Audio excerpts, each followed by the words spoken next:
Forza Horizon 5 can look beautiful, sound incredible, it can stop us in our stride, and it can sometimes be very confusing. Yep, well in today's video, I'll be going through things that don't make sense. So 4,000 likes is the target, so come on, you know what to do.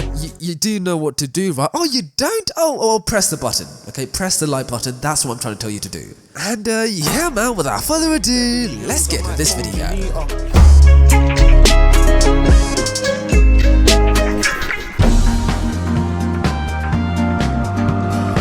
Forza Horizon 5 we have the normal Jaguar F-Type, the F-Type Project 7, and the SVR. Yep, we have the whole trio in this game, which is amazing. But we're missing the 4-cylinder Jaguar F-Type, which, I mean, fair enough, I don't think anybody really cares about that. We're also missing the V6 Jaguar F-Type, and most importantly, yeah, we're missing the facelifted Jaguar F-Type. Like, what is that? Where is this? Where is the car, man? Where? Okay, now you might be wondering, why is this most important out of all of the F-Types? Well, in Forza Horizon 5, the Hall of Fame, yeah, look at that car. That's quite clearly the new facelifted F-Type. I mean, look at the headlights, the way the grille is so low. It's literally that car. Yeah, in Forza Horizon 5, we have 3 versions of the F-Type, but no facelifted one like that one in the icon. So yeah, man, it's just so confusing how we have the new F-Type icon in this game, but we don't have the new F-Type in the game. It just doesn't make any sense. It doesn't. Now, one of the most annoying things about Hot Wheels in Forza Horizon 5 is, of course, the special paint options, because it's so annoying and it doesn't make any sense. Because if you go to design and paint and then go to paint the car, oh, it's a locked design, oh no. But yeah man, if you go to the paint and then go to the special colors and look at all of these Hot Wheels colors, they're called Spectraflame, and yeah, they're kind of cool I guess. But it's so annoying that we have to navigate through all of these colors just to go to the satin and the matte and the special flake and the carbon fiber and the wood and you know, all the colors that people care about. We have to go through all of these stupid Hot Wheels colors to go there. Like, it just doesn't make any sense. Like, surely it would have made more sense to have a system similar to the metal flake thing here, where you can like adjust the color, but no, instead, let's have a separate option for each color in the game. Like, what? What is this? Nobody uses this as well. Like, what were they thinking, man? What were they thinking? Now there's a big emergency in Horizon Mexico and I need to show you guys because I need to raise awareness, okay? Okay, we're gonna make it to the emergency. Everyone's gonna be fine. In my Barbie car, in my electric, I'm a Barbie girl car. Wait for it. Okay, we're out of the water. We're near the emergency and there. Okay, now let's stop the car. Now you see that cruise ship in the distance, yeah? That cruise ship has been there since the start of Horizon 5. Like, surely they're running out of food supplies or something. Like, I know that Horizon 5 came out during the COVID pandemic, and you know, cruise ships stopped in that, but like, surely you can move again or something. Like, come on, there's a dock somewhere. You need to park somewhere, and like, imagine how tired those people are gonna be. Anyways, next point.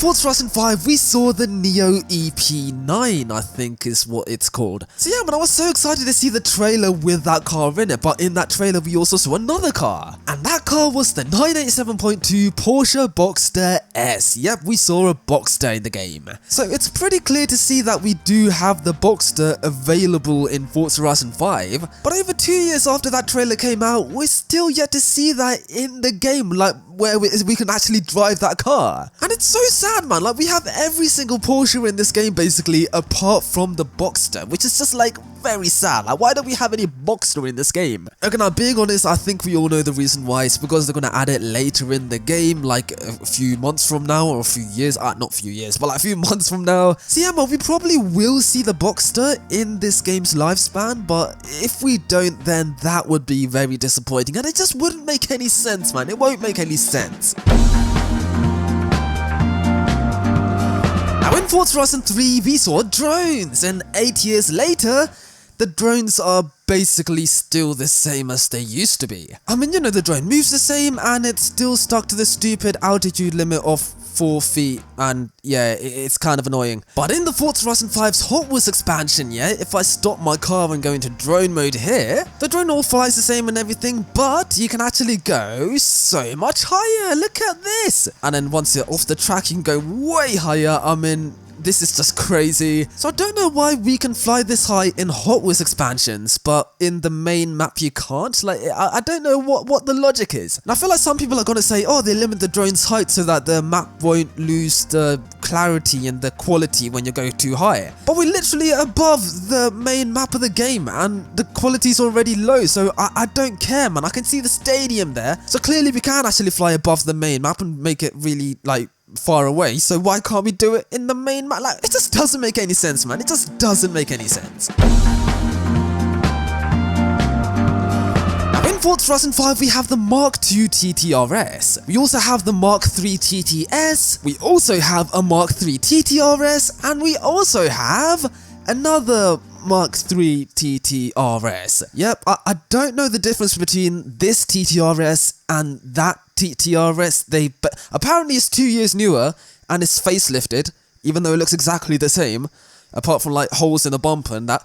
But other than that, it's literally identical. Actually, no, it's slower. It's actually slower than the old TTRS. So they added a new TTRS with less power, but because it's newer, people are going to start paying millions for it in the auction house. The economy's going to be broken because of this car, which is literally identical to the other car, but worse, and it has less customization as well.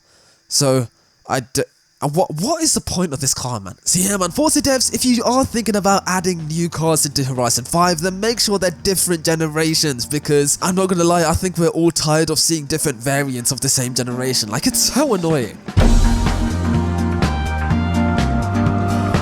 The Donut Media podcast, they spoke about being featured in Forza Horizon 5. And believe it or not, they were featured in this game, and yeah, it's kind of cool to see YouTubers like Donut Media in Forza. However, in that podcast, they mentioned that we'll see the high-low cars. And you know, this is true, we do see the high-low cars in this game. In fact, I'm driving the low car in this game right now. But we were expecting the genuine Donut Media van, the genuine Moneypit Cars, and instead we only got the high-low cars, which is cool, don't get me wrong. I mean, look at this interior. It's literally like a 350Z with interior mods, which is very nice. But the fact that they said we'll see the Moneypit Cars and the van and we didn't see that, it just doesn't make any sense, man. Like, why would you lie to us? It don't make sense to lie. You need to tell the truth, yeah? And telling the truth, yeah? Is how you get in the booth, fire in the booth, yeah? Charlie Sloth. Forza games, we of course have a Null Car, and it looks like this. Yep, it is a very nice black car. And if you're a car guy, or if you know anything about cars, then you would know that this is a Ford Falcon. Yep, it's an Australian car, mate. But in Forza Horizon 5 and Forza in general, we have never seen this generation of Falcon in the game. Okay, no, that's a lie. We have seen that car. We've seen it in Horizon 3 and Motorsport 7. But in every following game, we don't have it. And I'm like, why not? Because it's such a cool car. But yeah, man, it just makes a lot of sense to actually see this car in Horizon 5, because I love this car. But yeah, man, I really wish that we see the Null Car in Forza Horizon 5 as an actual car, which is a Ford Falcon. Preferably the XR6, not the XR8, because that would be amazing. In Forza Horizon 5, we have so many traffic cars like the Ford Raptor, the BMW X5M, the Mitsubishi Galant, the Volkswagen Beetle, the Ford Transit, the Volkswagen Golf, and the Silverado, which I'm driving right now. So yeah, man, it makes perfect sense for us to be able to drive these traffic cars, but there are some traffic cars which we cannot drive. Now, I'm not talking about the vans and the lorries and the buses, I'm not talking about those, I'm talking about cars like the Mazda Speed 3, the Subaru Legacy, and the Ford Fiesta Z-Tech S. Yep, all of these cars were in fact seen in the older games, but in this current game we cannot drive it, and I'm like, why not? I mean, we have the license for those cars, and that's the reason why we have those as a traffic car, so what's stopping them from turning it into drivable cars for us players? I don't know, it just doesn't make any sense. And like, what's Forza's beef with the Mazda Speed 3 anyways? They always hide that car away from us, but we know that we can drive those cars because we drove it in like Forza Horizon 2 and Forza Horizon 3, and you know, those were kind of recent games and we're able to drive those cars in those games, so I don't know why we can't drive them in this game. It's this discrimination, man. Honestly, Forza, this just doesn't make any sense, man. This does not make any sense.